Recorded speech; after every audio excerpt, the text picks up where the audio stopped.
One of my subscribers asked in one of my recent videos whether or not he should be a cook in the military, and he got roasted. It was the most responded to comment on the video. So I thought I'd sign in as Chef Dave and give a little insight into the benefits and some of the cons of being a cook, chef, food service, culinary, whatever you want to call it, in the military. So let's go. Having served in the Marine Corps for 13 years, I know a few cool people here and there, right? Which allows me to reach out to people and ask questions. So I pinged a friend of mine. He just got selected, congratulations again, brother, to Master Gunnery Sergeant in the food service side of the world. Now, he's actually an enlisted aide, and we'll dig into what that means, but they are similar branches. So I wanted to ask him about his time as a cook. And like I said, he just got selected to Master Gunnery Sergeant. So that means he knows a thing or two about his job. In fact, that means he's one of the highest level subject matter experts in the entire Marine Corps about his job. So he knows what's possible. People seem to think that if you go open contract, you're automatically going to get cook. And there's like this stigma that cook is like the worst job you could get in the military. And I don't think that's true. Like, one of my drill instructors was a cook, and he was a badass. This dude's a cook. He loves his life. Like, I know quite a few food service specialists in the Marine Corps that enjoy it. Not all of them, but sure, some of them do. So you got to join it for the right reasons. If you like cooking, do it. If you like the opportunities it provides, which we'll dig into in a minute, do it. Okay, the long hours, no downtime. I guess that depends. Like, if you're in a deployment status, maybe, or whatever. But like, normally, chow halls have like A, B teams. So they do like night, morning, morning, night. Like, so you might do like breakfast, lunch, and then you might do like dinner prep for the next day. Like, there's splits. It's not all like, you're not going to be up at 3 a.m. to cook meals for 6 to 8 or whatever the chow hall hours are. Then you go away, you come back, you cook from 10 to noon. Then you go away, you come back, you cook from 5 to 7. Like, it would not be feasible, sustainable, or like, there's just no way to have somebody working in a kitchen from like 3 a.m. to 9 p.m. and then do it all over again. That would never work. So they have shifts. So yeah, you might have some really early hours if you're doing breakfast. You might have some later hours if you're doing dinner, but like, you do have time to yourself. And you are going to work weekends or not, and weekdays or not. And on the weekends, at least in the Marine Corps, like, they have 2 chows a day instead of 3. So, you know, there's balance. It's not as bad as these comments are making it sound by any means. Oh, and for people who say there's a job with no future, like, what? There are all kinds of opportunities for chefs, as well as business models out there, like meal prep companies. Like, there's all kinds of stuff. So we're going to dig into that. Check this out. I'm going to read some of these because I want to make sure I don't mess this up. This is a response from my buddy. He gave me 3 cool things. I just asked him, like, hey, what are some cool things about your job? You know, like, people are always hating on this. I know that's not true, so we're going to make a video about it. So, cool thing 1. And he said, most important, I'm able to for real cook for people and fill their belly with delicious food and provide Marines the fuel to keep fighting. Right? Like, that is the mission of the culinary service, the food service. Like, helping to keep Marines alive and fighting, both in training, on deployment, in garrison, like whatever. And this works for every other branch of service as well.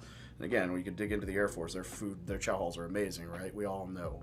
But point being, like, that's a purpose. Like, you have a purpose. Like, you know, I am cooking this food so that I can sustain the entire base. Not bad. Cool thing number 2. He has personally attended tons of civilian culinary schools. The main one being the Culinary Institute of America, CIA, in Hyde Park, New York, where he received his pro chef certification. So he is a professional chef by the Culinary Institute of America, which is, by the way, not a school. Like, that's legit. That's pretty cool. Oh, and that was paid for by the government. Cool. Cool thing number 3. And he said, so I don't know if you actually know this, but I'm an enlisted aide. So I did a little bit more Googling to make sure I do the difference, right? So the food service specialist, MOS, is 3381. And the enlisted aide, MOS, is 3372, which opens at corporal. So, like, you would have to join, do food service for a little bit, and then you could lateral move at corporal, sergeant, staff sergeant, gunner sergeant, whatever, from corporal to gunny, into 3372, which is the enlisted aide. And this is so every general has an aide, right? The enlisted aide is the helper, right? So you're working with higher ups. So check this out. Special program in the food service MOS where you work for generals. He is currently the enlisted aide for the chairman of the Joint Chiefs of Staff.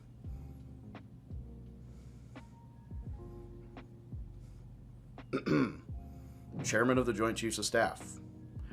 That's pretty cool. There are tons of other really cool opportunities to work for unique people in high positions, like the president. Yes, that's right. The president has a military chef. The vice president. Oh, look, the vice president. J.D. Vance, Marine Corps veteran, soon to be vice president.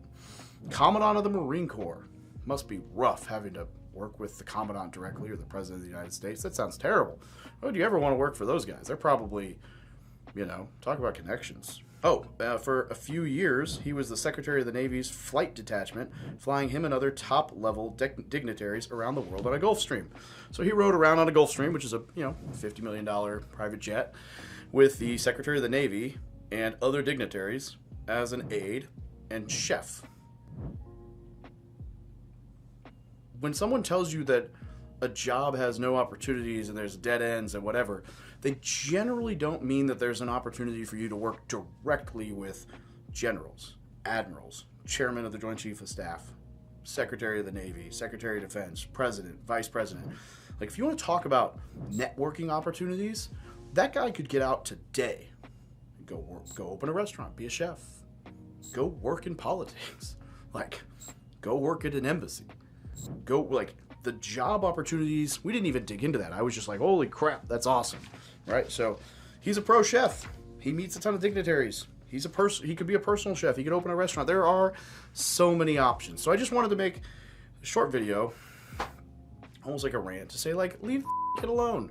No, if he doesn't want to be a cook, don't be a cook. If he wants to be a cook, be a freaking cook. Ignore people. There's some cool opportunities in that. It's like this chef hat. I mean, dude, if I was working with a VP, that'd be pretty freaking cool. Secretary of the Navy, pretty freaking cool. Let me fly around in my private jet, help the Secretary of the Navy and cook some food. I bet he's a damn good cook. I bet he doesn't eat junk food at home. I bet he eats really good food. Anyway, Ryan, if you're watching this video, I appreciate you, appreciate the help, and hope you're doing well. Glad to hear you got a pretty sweet gig right now, and congratulations again on selection of Master Gunnery Sergeant of Marines. That's badass. If you're ever in the area, hit me up. Let's grab a beer. Let's grab some food. And thanks for helping me out with this video, brother. Everyone else, as always, feel free to subscribe, share, like, comment, whatever. Tell me what Let's use this opportunity to do something different. If you have a job in the military that is very misunderstood and people hate on it for no reason, comment it down below, and then we'll talk offline. I'd love your info. Let's make this kind of a series where we can kind of show some of the cool sides to MOSs that normally don't get the love they should. Have a great day.